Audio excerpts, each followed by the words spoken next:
Muy bien.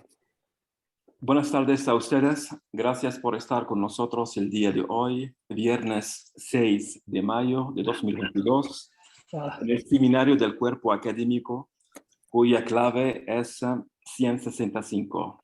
Dicho seminario será impartido por el doctor Juan Bosco Frías Medina. Bosco está realizando en el Instituto de Física y Matemáticas de la Universidad Michoacana de San Nicolás de Hidalgo una estancia postdoctoral financiada por el CONACYT. Agradezco a Bosco su generosidad por impartir seminarios dentro de nuestro cuerpo académico Geometría Diferencial Algebraica, UMSNH-CA-165. Si me recuerdo bien, Bosco ha impartido en menos de 6 meses 2 seminarios. Gracias, Bosco, por aceptar mi invitación a impartir el día de hoy otro seminario. Gracias también al doctor Israel Moreno Mejía, su generosidad por la grabación del presente seminario. El título del seminario es Variedades de conglomerado, degeneraciones tóricas y cuantizaciones. Adelante, muy bien. doctor Bosco, usted tiene el uso de la palabra.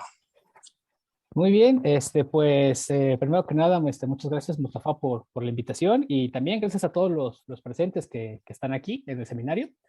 Entonces, como ya dijo Mustafa, el día de hoy quiero hablar un poquito de variedades de conglomerado, de generaciones históricas y cuantizaciones. Entonces, ¿cómo va a estar estructurada esta charla? Bueno, el plan es que la charla está dividida en estos cuatro partes. Entonces, en la primera parte quiero hablar brevemente de la construcción de variedades tóricas. Y esto es por el hecho de que las variedades tóricas son como digamos, acercamiento, una primera idea en algún sentido de lo que es una variedad de conglomerado. Entonces, en la segunda parte quiero definir las variedades de conglomerado y realmente aquí es donde me voy a llevar probablemente el mayor tiempo de la charla.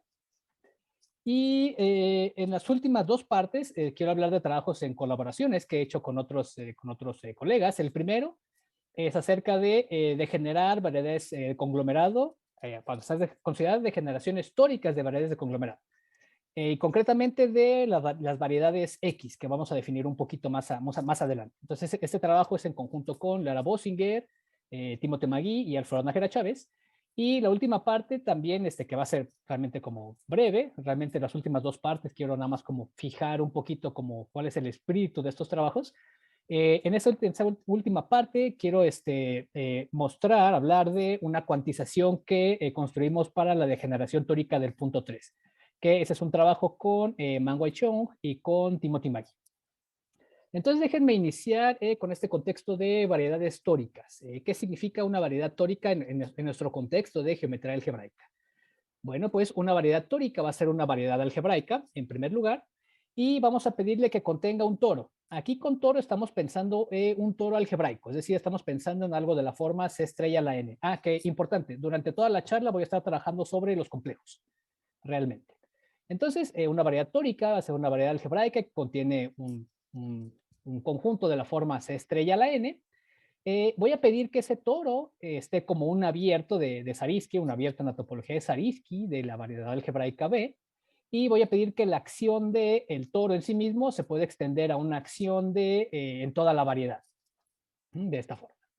Y los ejemplos como más naturales, vamos a decirlo, más clásicos de variedades históricas, pues son los siguientes. Una es considerar un toro en sí, tal cual.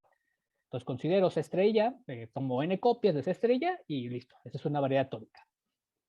Cn también es una variedad tórica, por supuesto, va a contener al toro C estrella a la n.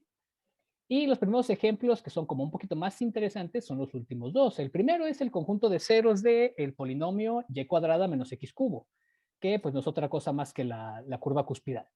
Entonces, esta es una variedad tórica porque va a contener al toro C estrella y que el toro C estrella, bueno, en este contexto con estas coordenadas, tiene esta encarnación con esta parametrización. Son los puntos de la forma t cuadrado t cubo, tal que t está en C estrella. Entonces, ese es el toro que contiene este conjunto algebraico.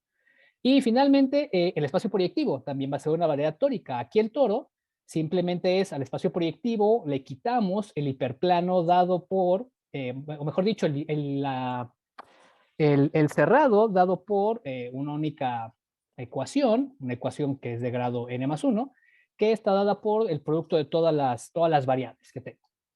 Entonces, esa es eso es un toro y por lo tanto le da a Pn una estructura de variedad tórica.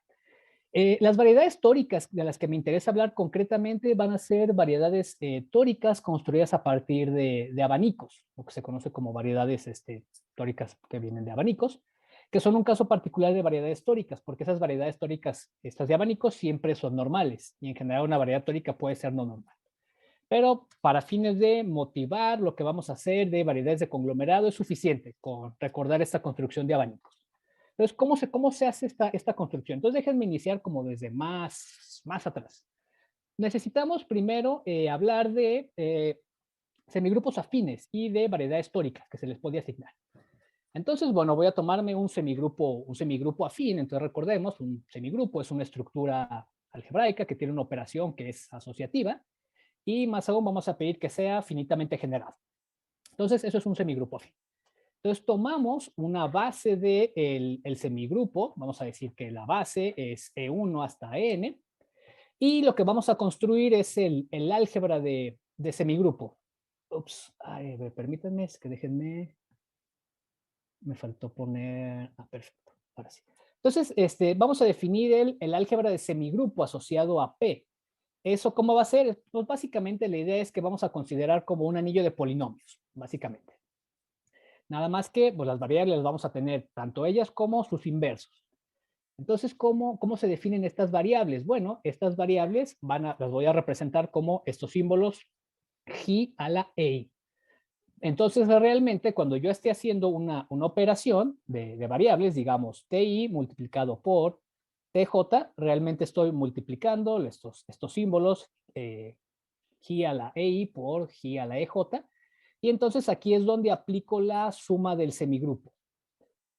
Entonces realmente la estructura del semigrupo se la estoy pasando a como este anillo de polinomios, donde la operación del semigrupo la estoy viendo como pues, la operación de exponentes de variables, por así decirlo.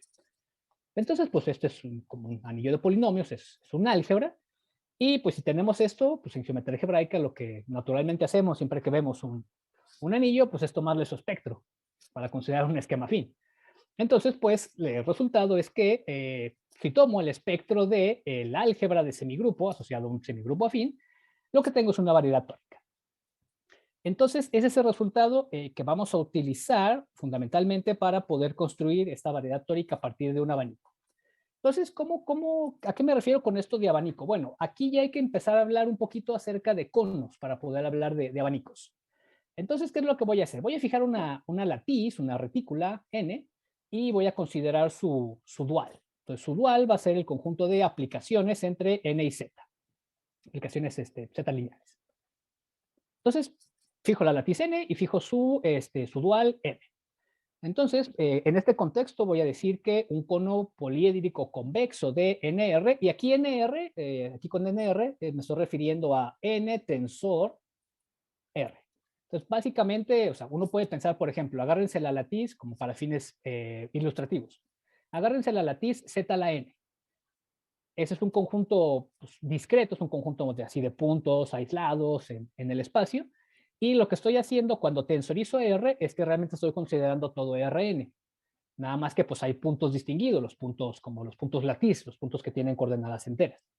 Entonces, realmente estoy pensando como en este espacio de Rn, si ustedes quieren, pero estoy prestando principal atención a los puntos latiz, los puntos enteros. Entonces, bueno, en este espacio, un cono poliédrico convexo va a ser un conjunto de esta forma. Entonces, los conos los voy a estar denotando ahorita por sigma. Entonces, voy a pedir que este conjunto sigma sea de la forma cono asociado a S. Eso significa que tomo un subconjunto de la latiz y me considero combinaciones de elementos del conjunto S con constantes que sean no negativas. Y constantes reales, por supuesto, también. Por eso el cono vive acá en n sub r en lugar de decir n, porque pues las combinaciones pueden ser cualquier cosa.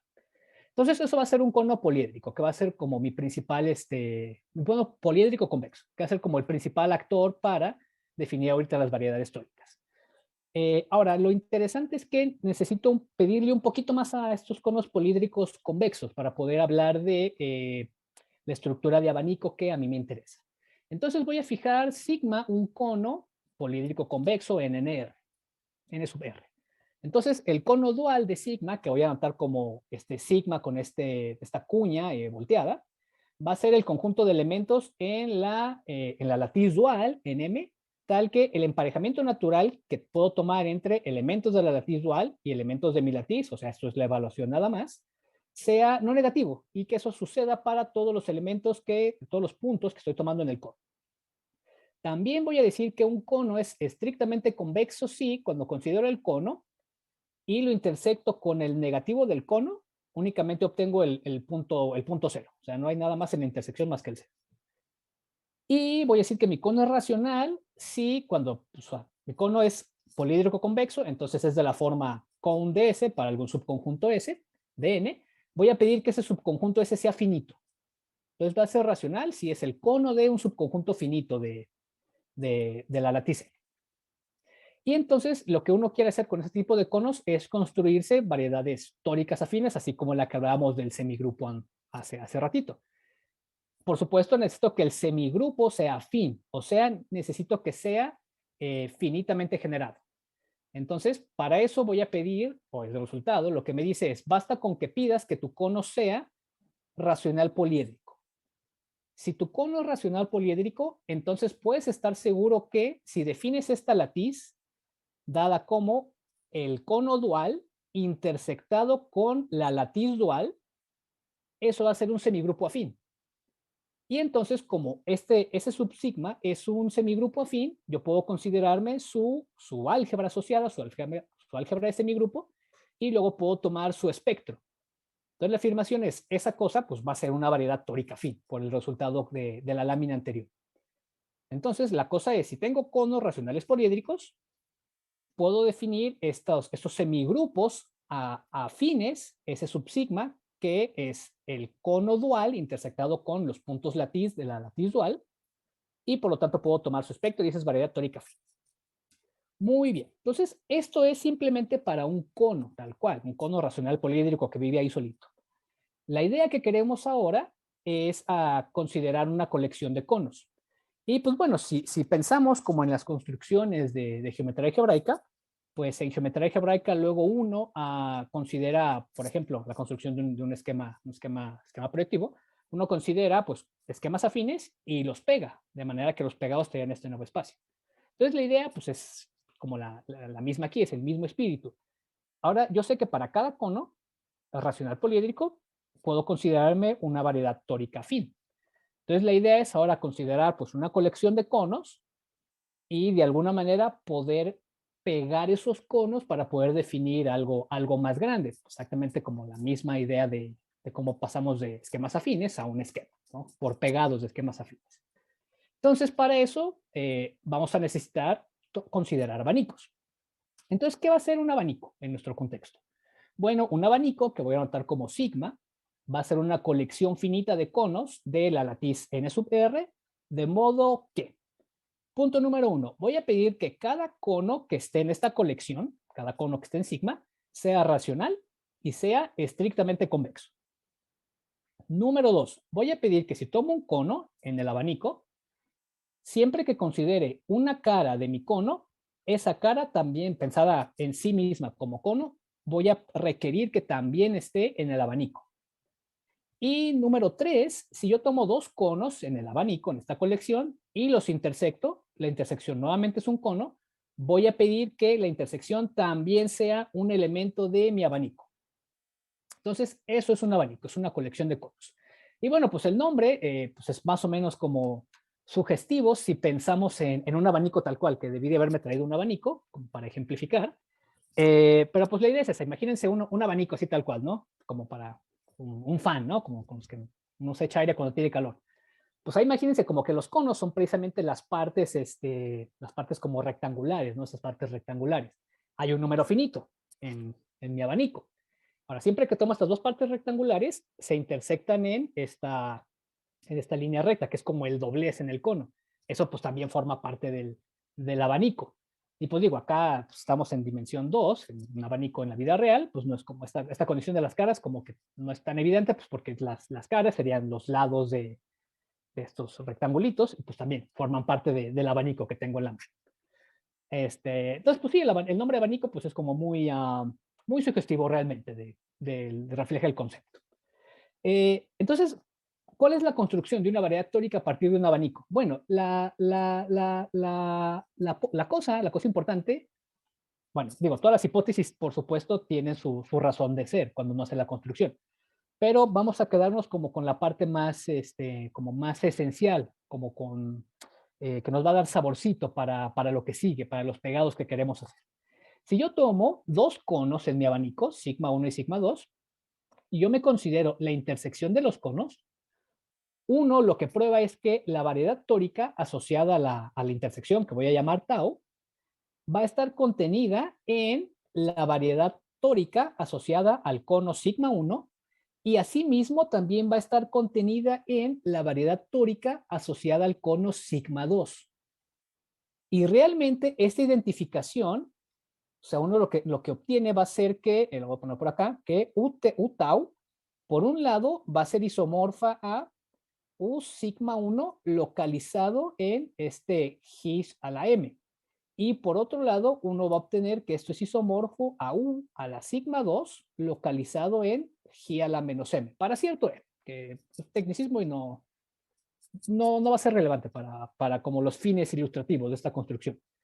Lo importante es que pues esta variedad, este subesquema afín, esta variedad tórica afín, O sub T, yo la puedo ver como una localización de esta variedad, bueno, lo que sea que signifique esto, y una localización de esta variedad, lo que sea que signifique esto. Y lo importante es entonces que tengo este isomorfismo definido. ¿Cuál es la idea a grosso modo? Yo voy a pegar esta variedad tórica afín U sigma 1 con la variedad tórica afín U sigma 2 utilizando este abierto. Entonces, esencialmente estamos pegando como por la identidad. Simplemente lo que estamos diciendo es, pues mira, aquí tienes por aquí tu U sigma 1, por acá tienes tu U sigma 2, y resulta que la intersección es la variedad U, sigma, U tau, perdón, U tau. Entonces yo puedo hacer los pegados a través de esos U taus. Y eso es en sí lo que dice el resultado de variedades tóricas. Si tenemos un abanico, entonces podemos construir una variedad llamada X sigma, que se obtiene de pegar las variedades tóricas afines, estas las U sigma, donde U es un cono en el abanico, por estos isomorfismos anteriores. Y ese pegado lo que me va a dar es una variedad tórica. Entonces, eso es lo que me dice esta construcción. Entonces, ¿cuál es como la idea con la que quiero que nos quedemos de esta construcción, de este espíritu? Yo tengo una colección de variedades tóricas afines que están relacionadas entre sí porque esta colección de variedades tóricas afines viene de los conos de un abanico.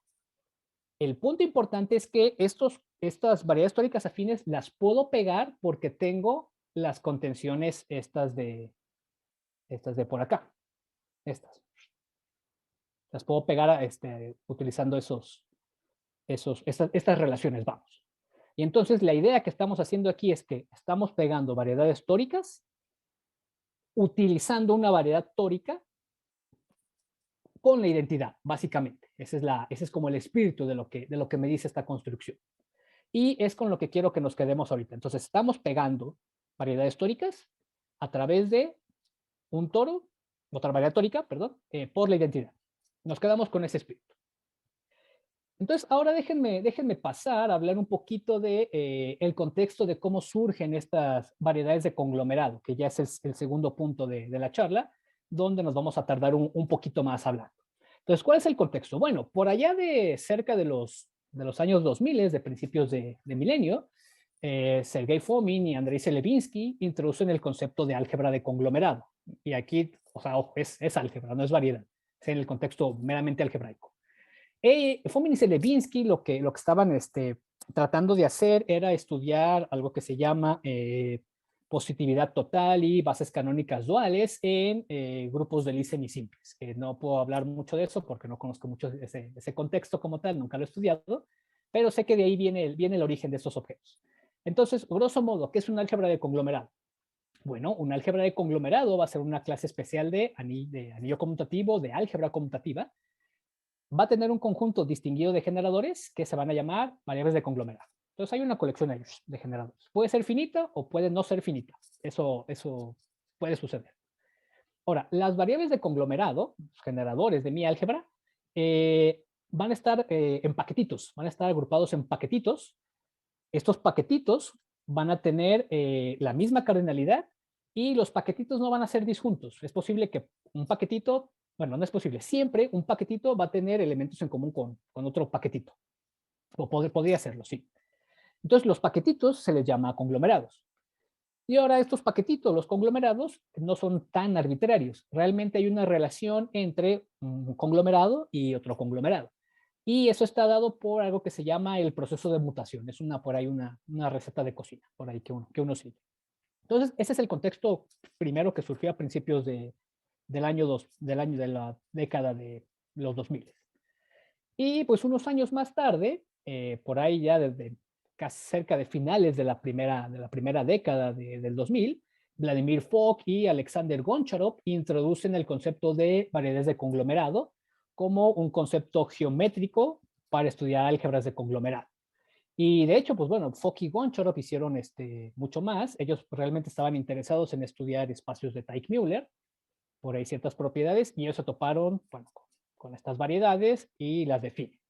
¿Cuál es como la idea, el espíritu en sí que uno puede tener en la mente si quiere pensar en una variedad de conglomerado? Que, como les decía, viene más o menos del espíritu de variedades tóricas. En variedades tóricas teníamos un montón de variedades tóricas afines, de toros, y los pegábamos por la identidad. Está bien.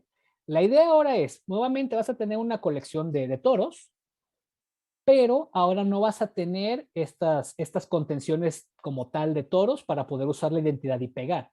Aquí lo que vas a hacer es que vas a pegar no por la identidad, sino por aplicaciones birracionales. Y las aplicaciones irracionales van a ser muy específicas y lo que van a cuidar es la forma de volumen. Pues si recordamos en un toro, digamos se estrella a la n, tenemos la forma de volumen omega, que es, ¿cómo es esto? De x1, cuña, etcétera, cuña de xn, la forma de volumen. Entonces la idea es que ahora tengo una colección completa de toros y esas aplicaciones birracionales que voy a considerar las quiero de manera que la forma de volumen de un toro se corresponda con la forma de volumen del otro toro para así tener globalmente definida una forma de volumen. Esa es como la idea intuitiva de qué es una variedad de conglomerado. Y Fock y Goncharov además distinguen entre dos clases importantes de variedades de conglomerado, las que se llaman variedades X y las que se llaman variedades A. Por supuesto, estas variedades X y A van a venir de los mismos objetos, de los mismos toros. Lo que cambia son las aplicaciones de pegado. Van a modificarse las aplicaciones birracionales que estoy considerando para pegar los toros, si estoy interesado en una variedad X o si estoy interesado en una variedad A. Entonces, esa es la pequeña gran diferencia de estas dos clases importantes de variedades. Y bueno, a lo mejor la pregunta natural que uno puede tener en mente ahora es, ok, pues me estás hablando de unas nuevas variedades, ¿por qué son interesantes? ¿Para qué estudiarlas? ¿Por qué hablar de variedades de conglomerado? Bueno, de entrada porque son cercanas a variedades tóricas. Cercanas en el sentido de que estamos siguiendo como esta misma filosofía de pegar toros. Nada más que, bueno, ahora los pegados no son por la identidad, son por otros pegados que vamos a definir en unos minutos más. Ahora, las variedades de conglomerado también van a ser casos especiales de un tipo de variedades más generales que se llaman variedades Log-Calabi-Yau. ¿Qué es esto? Una variedad Log-Calabi-Yau va a ser una variedad compleja, suave, U, de manera que esta U admite una única forma de volumen, De modo que la forma de volumen va a tener a lo más un polo simple en cualquier divisor de cualquier compactificación de U. Entonces, este es como si pensamos en este concepto general, esa es la gracia de cuidar la forma de volumen cuando pegamos los toros, porque precisamente queremos que se porte bien cuando estamos compactificando. Esa es como la gracia de definir estos pegados de manera muy cuidadosa. ¿Por qué más son importantes? Bueno, el caso de las variedades Log-Calabi-Yau, pues se sigue estudiando actualmente. Todavía se siguen desarrollando herramientas para estudiar ese caso general. Las variedades de conglomerado son un caso particular, son más específico, es su propio mundo en sí, y pues también se siguen desarrollando herramientas para estudiar el caso de variedades de conglomerado. Y la última es que las variedades de conglomerado pues, son objetos versátiles que pues, han aparecido en diferentes áreas, en diferentes contextos, para estudiar problemas. Algunas áreas donde han aparecido son teoría de representaciones. De hecho, pues muchos investigadores, investigadoras de teoría de representaciones, cuando ya se introduce estos conceptos de álgebras de conglomerado, ellos empiezan a interesarse en estos objetos y empiezan a irse a las álgebras de conglomerado, porque pues ven que sí son interesantes y todo. De hecho, pues, por ejemplo, hablando de álgebras de conglomerado, uno trabaja con gráficas dirigidas. Bueno, en el área se les llama carcajes. Y el nombre carcaj viene precisamente dado por las personas que vienen de teoría de representaciones. En teoría de representaciones uno agarra representaciones de carcajes. Entonces, pues lo que hicieron fue, bueno, pues mira, vamos a llevarnos la palabra de aquí de carcaj, de nuestro contexto al de álgebras de conglomerado, como para enfatizar pues que hay un carácter algebraico aquí, no son tal cual gráficas orientadas, sino que es más, hay un comportamiento, un espíritu, un sabor algebraico aquí. También aparecen en geometría hiperbólica y en teoría de Teichmüller. De hecho, como les mencionaba, Fock y Goncharov, ellos estaban haciendo estudios de espacios de Teichmüller cuando definen estas variedades de conglomerado. En teoría de nudos también por ahí han aparecido algunas relaciones con álgebras de conglomerado y variedades de conglomerado. Y finalmente, pues en este programa de simetría especular, ¿no? Se tienen algunas construcciones de variedades de conglomerado, que algunas sí se sabe que en algunos casos particulares dan estos objetos duales, estos objetos donde los grupos de cohomología se ven como espejos, se corresponden con el n menos la dimensión del grupo de cohomología original, y hay otras construcciones que se conjetura que van a satisfacer esto de simetría especular. Y bueno, esto de simetría especular, a las personas que luego están haciendo física teórica, les interesa mucho conocer este tipo de variedades que se comporten de esta manera. Entonces, eso es como la parte del por qué estamos interesados en hablar de variedades de conglomerado. Entonces, déjenme ahora sí ya empezar a hablar un poquito de cómo se construye una variedad de conglomerado, qué se necesita para construir una variedad de conglomerado. Y aquí, pues, sí nos vamos a llevar pues, muy buena parte de lo que resta de la charla. Las últimas dos partes van a ser más como de sabor nada más, de qué fue lo que hicimos. Entonces, vamos a discutir la construcción de variedades de conglomerados siguiendo a el trabajo de Gross-Hacking-Kill de 2015. Que por supuesto está basado en el trabajo de Fock y Goncharov de 2009. Entonces, de entrada, voy a necesitar definir algo que se llama un conjunto de datos fijos, que pues en sí es una lista de ingredientes, ¿no? Es como si fuéramos a cocinar algo y pues la lista de ingredientes, ¿no? Pues es igual aquí. Queremos construir una variedad de conglomerado. A ver, la lista de ingredientes que necesito para poder definir. Entonces voy a empezar considerando un conjunto finito I. A ese le voy a llamar que es el conjunto de direcciones.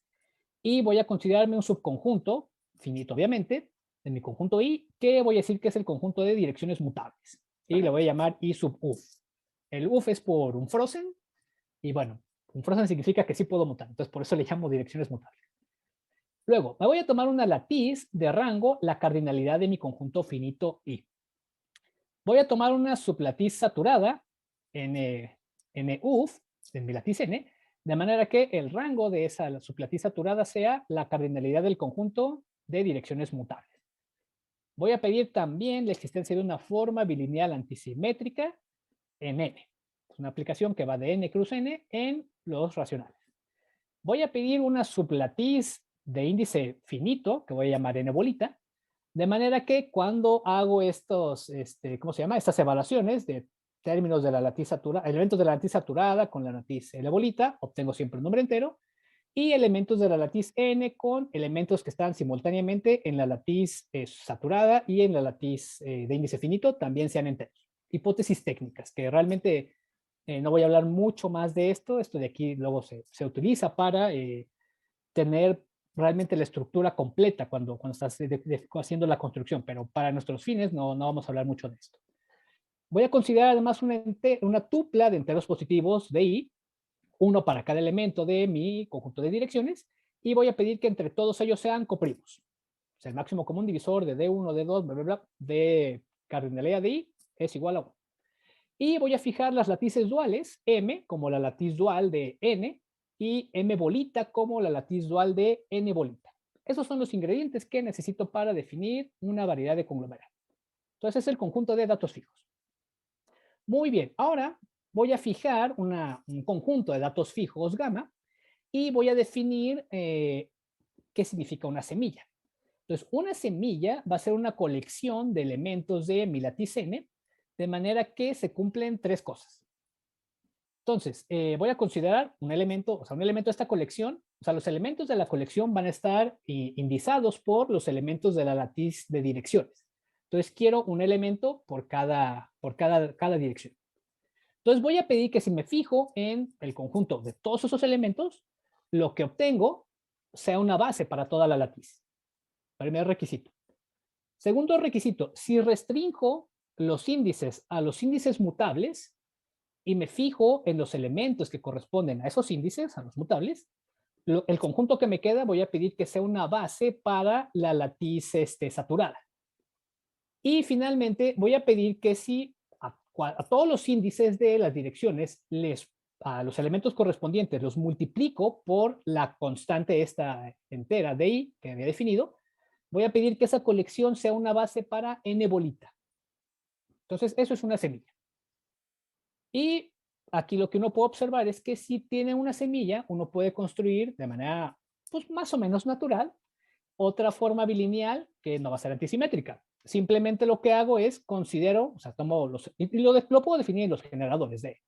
Entonces me tomo el EI, el EJ, y la evaluación en esta nueva forma bilineal, con corchetes cuadrados, que depende de la semilla, por supuesto, porque la base depende de la semilla que estoy tomando, lo voy a anotar como EIJ, y aquí me olvido de la S si no hay confusión, entonces EIJ, y va a ser el evaluar la forma bilineal antisimétrica que yo ya tenía originalmente en EI, en EJ, y voy a multiplicar aparte por la constante DJ, la constante entera asociada a el índice de la segunda entera.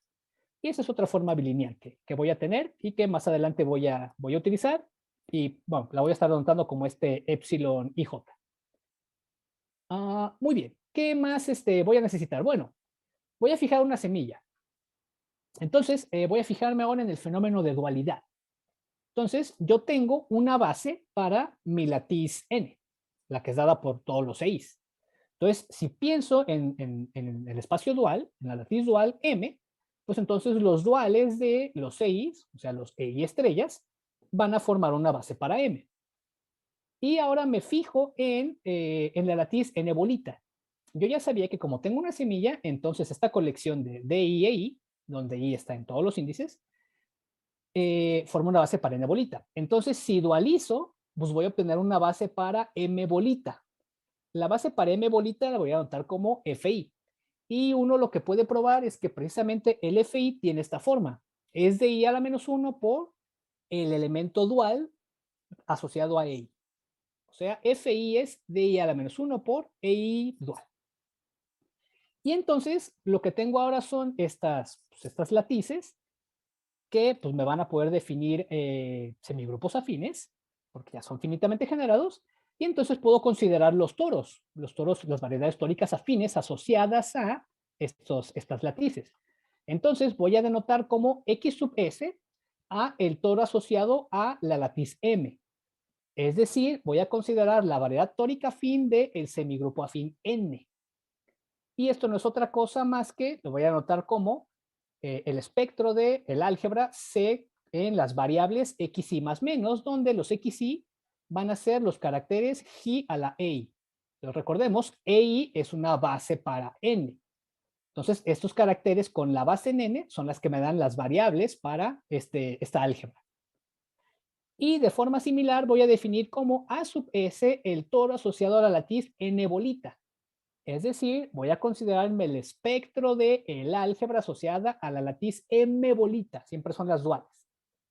Entonces aquí esta álgebra C de M bolita es el espectro de C en las variables más menos a I, donde ahí ahora va a ser los asociados a estos caracteres, estos G a la FI, donde los FI son los elementos de la base M bolita. Entonces a estas variables XY y AI, a las dos, se les llama global, así grosso modo, variables de conglomerado. En ocasiones sí se distinguen las X, variables de conglomerado, las A, variables de conglomerado, pero en términos generales, ambas son variables de conglomerado. Entonces ahora lo que tengo es que, dado una semilla, yo puedo considerarme, entonces esto de aquí, y por supuesto, eso sí es importante enfatizarlo, dada S una semilla, yo puedo estar construyendo estos toros. Entonces siempre que tengo una semilla, siempre tengo dos variedades tóricas de manera natural, la X y la S. Bueno, natural en algún sentido. La X y la S. Entonces, pues si recuerdan, así como en variedades tóricas, yo tenía, pues mira, siempre que tengo un cono, tengo una variedad tórica. Entonces uno en variedades tóricas decía, ahora me quiero considerar una colección de conos para considerarme la colección de variedades tóricas afines y luego pegarlas. Pues la idea va a ser más o menos similar. Aquí lo que queremos es ahora definir una colección de semillas. Para cada semilla podemos asociarles las variedades X, las variedades A, y la idea es que si me fijo en la colección de variedades A, las pueda pegar de alguna manera. Y si me fijo en la colección de variedades X, las X sub S, las pueda pegar de otra manera. Eso es lo que queremos ahora. Entonces, lo que queremos ahora saber es cómo vamos a definir esa colección de semillas. Entonces, la colección de semillas la vamos a construir con un proceso que se llama proceso de mutación. ¿Cómo se define? Bueno, fijo una semilla y voy a fijar un índice de la latiz de índices mutables, es decir, de la latiz I sub UF. Entonces, la mutación muK de S va a ser obtenida a partir de S, tomando en consideración el índice K, y esta va a ser una nueva semilla, es decir, va a ser otra vez un conjunto de elementos de la latiz N. En su totalidad van a constituir una base para N, y además cuando restringo los índices o cuando pongo los multiplicadores, los DDI, voy a conseguir bases para NUF y N bolita. Entonces, la mutación está de esta manera. Me fijo en el elemento nuevo, o sea, esta semilla MUK de S, pues va a ser una nueva colección. Entonces va a ser de la forma EI', tal que I está en I. Entonces, estos EI' van a estar determinados de dos formas, dependiendo de si I es igual a K, el índice que muto, o no lo es. Si es igual al índice que muto, entonces voy a cambiar, voy a tomar el elemento menos EK de la base anterior. Si el índice es diferente al que muto, voy a tomar esta cosa. EI más, estos corchetes de epsilon y K más, multiplicado por EK, donde este simbolito más significa el máximo entre 0 y el otro elemento. Entonces, en este caso sería el máximo entre 0 y epsilon y K. Y pues uno lo que comprueba es que si restringo esta nueva base a los EIs, y si le pongo los multiplicadores de IS, obtengo bases para NUF y para UF. Y también uno puede probar que si se agarra esta nueva base, esta de los EI' con el DI, y se considera la base dual, uno también puede decir cómo se va a ver la base dual, los generadores de la base para el M bolita. Ahora los Fs, esta nueva semilla, en la base, o sea, cuando tomo el dual en M bolita, se va a ver de esta manera. FI' va a ser FI si el índice es igual a K, el que estoy mutando, y si es distinto se va a ver como menos FK más esta suma. Ups, aquí debería ser subíndice, aquí me faltó cerrar un paréntesis, así. ¿Cuál es lo importante de esto? Bueno, pues que si tengo una semilla, con este proceso consigo nuevas semillas. Y pues, con esas nuevas semillas puedo considerar nuevos toros. Y ojo, los toros van a ser isomorfos porque las latices no cambiaron. Lo que va a cambiar pues es como los elementos de generadores de la álgebra de semigrupo, pues ahora van a tener otra forma los elementos. Pero pues en sí siguen siendo las mismas álgebras. Entonces, lo que queremos hacer ahora con este proceso de mutación, mutando semillas, es poder definir aplicaciones birracionales entre los toros. Entonces, si tengo una semilla S, yo me estoy construyendo la semilla MUK de S. Entonces, pues yo puedo construirme el toro X sub S para la semilla S y el toro X sub MUK de S para la semilla MUK de S. Y lo mismo con los toros As. Entonces, la idea es que quiero definir aplicaciones birracionales entre esos toros. ¿Cómo es que se definen las aplicaciones birracionales? Eso depende del tipo de variedad. Si estamos enfocándose en variedades X, así es como se definen por los levantamientos de las variables. ¿Eso qué significa? Al final del día, pensemos en variedades X. Esto es el espectro de C del, ¿quién era aquí? De N. Y acá tengo el espectro de también CN, nada más que acá estoy utilizando la base MUKDS y estoy utilizando acá la base de S.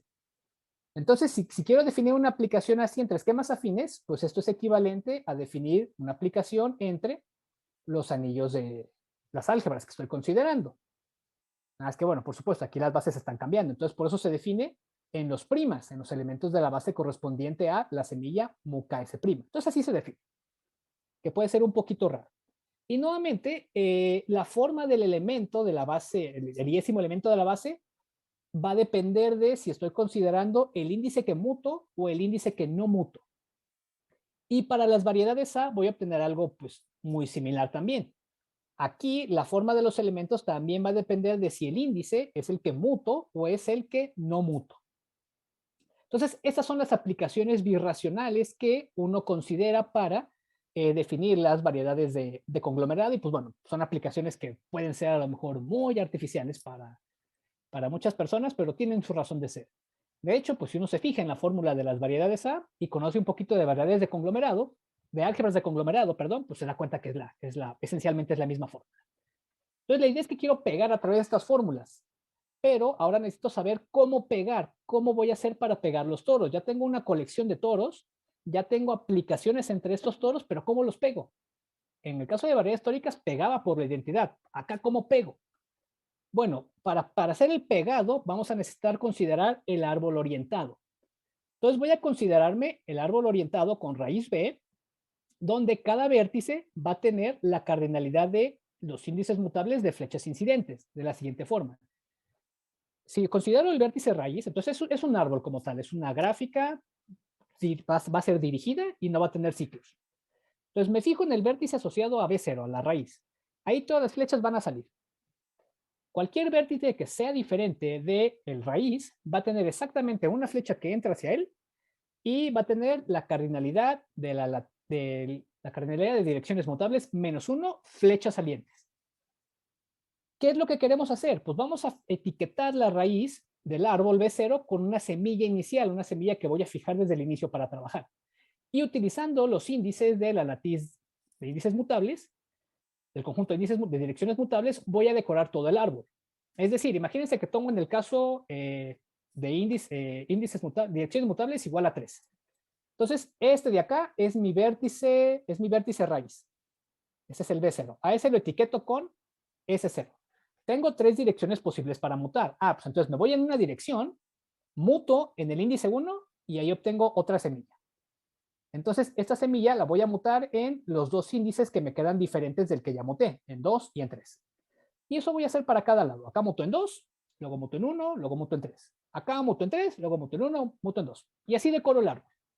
Entonces, el árbol ahora va a estar decorado por un montonal de semillas y por un montonal de estas aplicaciones que ya definí. Y entonces aquí es donde viene el truco, porque a cada semilla yo le puedo asociar su respectivo toro. Entonces aquí sería el X0 y el SA0. Acá sería, por ejemplo, el X, S3 y el A, S3, etc. Entonces tengo el árbol decorado con las semillas y más aún, cada vértice del árbol lo puedo decorar con un toro de la forma X sub algo y un toro de la forma A sub algo. ¿Cuál es entonces la idea de fijarse en el árbol? Si yo me tomo cualesquier 2 vértices, siempre puedo encontrar un único camino, sin pensar en la orientación, que vaya de W a W'. Entonces, ¿qué es lo que voy a hacer? Me fijo en ese camino. Entonces, si ahora pienso, a ver, voy a fijarme en el toro asociado al vértice W, al SW. Me fijo en el toro X asociado a la semilla SW', el X sub SW'. Entonces, me fijo en el camino cómo está orientado y voy a poder definir una aplicación birracional considerando mutaciones, las que presenté hace rato, y los inversos de mutaciones. Y entonces así es como puedo definir esas aplicaciones mu sub w, w', que van del toro asociado a la semilla SW, al toro asociado a la semilla SW', y puedo hacer lo mismo con los toros A. Y esas aplicaciones son bien portadas porque satisfacen esta condición de composición, que pues es básicamente la definición de cociclo que yo necesito pegar. Entonces, una vez que ya tengo estas colecciones de toros relacionados por estos árboles orientados, es cuando ya puedo definir las variedades de conglomerado. El resultado lo que dice es, si considero la colección de toros X y considero las aplicaciones birracionales de las que acabo de hablar, eso se pega bien y forma un esquema que voy a llamar X. Asimismo, si me considero la colección de toros A con estas aplicaciones que acabo de hablar y las pego a través de esas aplicaciones, en los abiertos donde sean definidas esas aplicaciones birracionales, se define también otro esquema que se llama A. Y entonces así es como definimos las variedades de conglomerado X y A. O sea, fijo una semilla, aquí pues realmente es construcción, y también esta construcción depende de los datos fijos, eso sí es importante decirlo. Esto depende de los datos fijos gamma. Entonces, pues lo que hago es que una vez que considero los datos fijos y mi semilla inicial, hago este proceso y entonces estos toros los pego con esas aplicaciones birracionales para definir la variedad X y la variedad A. Y así es como se definen estas construcciones, así es como pegamos estos toros. Un ejemplo chiquito. ¿Cómo, si me voy a considerar este carcaj, que en sí realmente siempre podemos, como en algunos casos, simplificar todas estas hipótesis de datos fijos y fijarnos solamente en carcajes. Entonces me fijo en el carcaje de tipo A2, o sea, hay dos vértices y una flecha de 1 en 2. Aquí todo mundo es lo que uno podría desear que sea más fácil. Aquí el conjunto de índices I coincide con el conjunto de índices U, aquí la latiz N coincide con la latiz N UF, coincide con el N SIG, todo funciona muy bien. Entonces, así es como definiría las variedades de conglomerado X y A por los toros pegados a través de estas funciones. Entonces, para la variedad A, imagino que mis variables iniciales, en mi toro inicial son A1 y A2. Entonces, la idea es que yo aplique el proceso de mutación en estas variables. Entonces, hay que considerar un índice a mutar, ya sea el 1 o sea el 2, para moverse de estas variables a nuevas variables.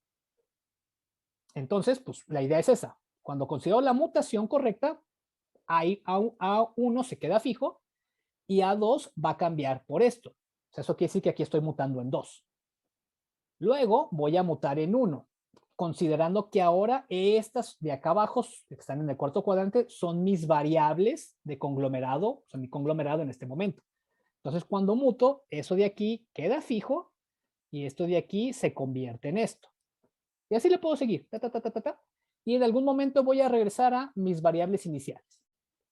Entonces, en este caso, la variedad A se obtiene al pegar estos 5 toros, donde pues, estas son las variables de los toros.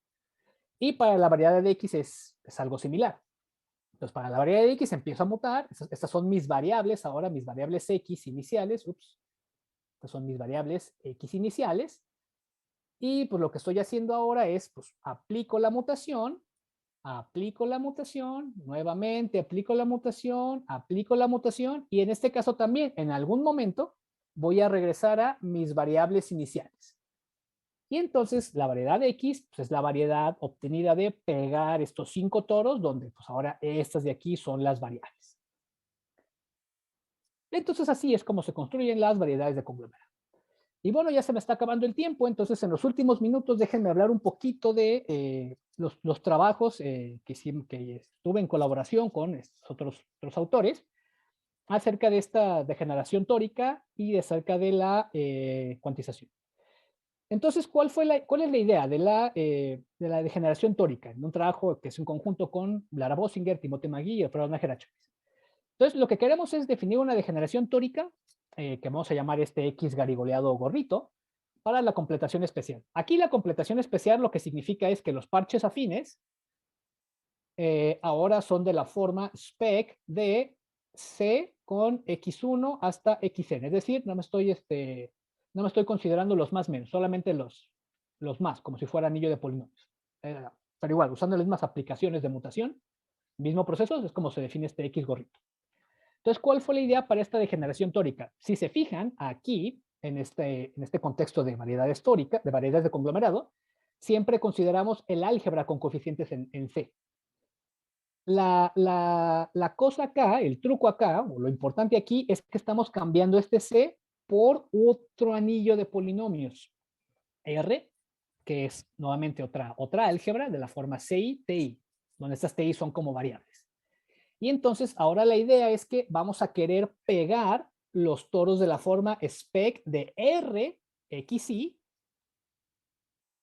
haciendo las modificaciones adecuadas a las aplicaciones de mutación que definimos anteriormente, ¿no? Y esto lo vamos a hacer para el caso X. Si esta construcción va única y exclusivamente enfocada a las variedades X. Entonces voy a presentar ahorita las aplicaciones de mutación, pero pues no me voy a detener también mucho en eso. Estas son las aplicaciones. Entonces, esta aplicación, si uno la compara con la aplicación de mutación de la variedad de X usual, se parece mucho. O sea, el primer término queda igual. Es exactamente igual, ¿no? En la mutación usual, XK a la menos 1. El otro término es de la forma XY por 1 más XK a la menos el signo de epsilon y K y todo esto a la menos y K. Entonces, pues aquí lo que cambia es que estamos agregando estas cosas de aquí, de T a la corchetes más, signo de esta cosa y esta cosa de aquí, que tienen su razón de ser. No son cosas arbitrarias y pues también hay una razón por la cual elegimos estos coeficientes, ¿no? Tomamos estos coeficientes. Pero no quiero hablar mucho de eso porque eso sí nos puede llevar mucho tiempo de plática. Y pues tampoco es el objetivo tanto. Ahorita el objetivo es como dar este sabor de que estamos cambiando los parches afines y estamos modificando ligeramente las aplicaciones birracionales de mutación. Y por supuesto, esta misma construcción con estas mismas funciones de pegado, uno las puede aplicar si considera los parches donde están las variables x, y, pero con más menos. Entonces también, pues estas aplicaciones de mutación modificadas que introdujimos, también se portan bien cuando pegamos estos parches afines. Y también tenemos ahí otra variedad de conglomerado, pues, que llamamos variedad X con coeficientes principales. Y pues algunos resultados que obtuvimos en este trabajo de esta degeneración es que si fijamos, nos fijamos en la fibra sobre 1, 1, 1, es decir, cuando acá en la formulita pues desaparece y recuperamos la variedad, la completación especial X con los primeros parches y pues con los segundos parches recuperamos la X, tal cual. Si tomamos ahora la fibra sobre 0, 0, 0, 0, 0, 0, la fibra central, esa va a ser una variedad tórica. Y lo importante de aquí es que la variedad de X se va a degenerar al toro denso dentro de la fibra tórica central, dentro de la fibra asociada al 0, 0, 0, 0, 0, 0, 0. Y por lo interesante de tener estas degeneraciones tóricas es que pues las variedades tóricas son como muy bien portadas, se puede decir mucho de una variedad tórica, entonces algunas propiedades de ahí se las podemos pasar a la variedad. Ese es el interés en general de definir degeneraciones tóricas. Y bueno, ya para concluir, déjenme hablar acerca del trabajo de la cuantización, que fue en conjunto con Manguai Chung y Timothy Magee. Entonces, ¿cuál fue la idea? Pues la idea es nuevamente, si vamos a considerar la degeneración tórica anterior, pues nuevamente queremos utilizar estos coeficientes como los coeficientes del álgebra, al que voy a tomar el spec para tener mis parches afines. Pero ahora quiero hacer cosas no conmutativas. De ahí es donde viene esto de cuantización, pues cuando uno oye la palabra cuantización es que va a haber algo que no conmuta. Entonces lo que hacemos ahora es que vamos a considerarla una estrella álgebra, que va a ser esta álgebra de polinomios, pero ahora con esta como variable, pensemos q a la más menos y d. D va a ser el mínimo común múltiplo de los di's, donde los índices están en la latiz, en la latiz de, en la latiz de, ¿cómo se llama? Aquí me faltó el i. En la latiz de direcciones mutables, bueno, en el conjunto de índices de direcciones mutables. Y pues esta cosa va a tener estructura de estrella álgebra porque, bueno, pido que en los, aquí debió haber sido TI, perdón, me equivoqué. En los TIs quiero que quede invariantes, no les va a hacer nada. Y al único que va a afectar va a ser al Q. Al Q lo va a mandar a su inverso multiplicativo. Y entonces ahora lo que nosotros queremos considerar como parches afines para pegar van a ser los esquemas afines no conmutativos asociados a las álgebras estrella no conmutativas, estas de aquí. Entonces, como coeficientes de nuestro anillo de polinomios, estamos considerando este R corchetes Q más menos 1D y estamos considerando las variables X, Y.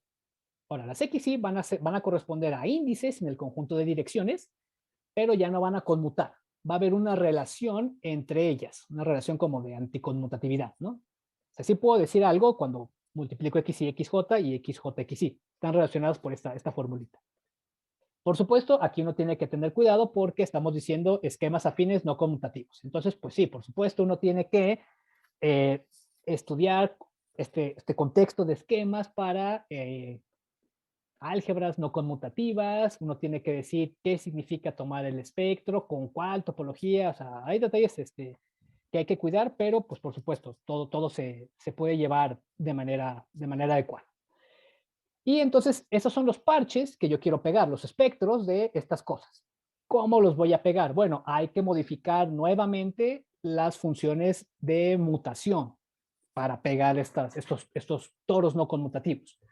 Entonces, ¿cómo los modificamos? Pues esto de aquí se parece mucho a la fórmula de la mutación de la degeneración tórica. Esta parte queda igual. Y aquí, si se fijan, lo que cambia es que de entrada ya aparece aquí este término, x sub k a la 2l menos 1, y aparece este producto. Eso es porque aquí los productos no son conmutativos, entonces por eso es necesario distinguir el orden de los productos. Entonces, por supuesto, uno lo que muestra es que esas son las aplicaciones de pegado adecuadas, y con esto definimos la cuantización de la variedad X gorro, donde X gorro es la degeneración tórica de la que la ve hace un par de minutos. Y por supuesto, puedo cambiar los parches por estos parches donde las variables ahora sí ya están ellos y sus inversos.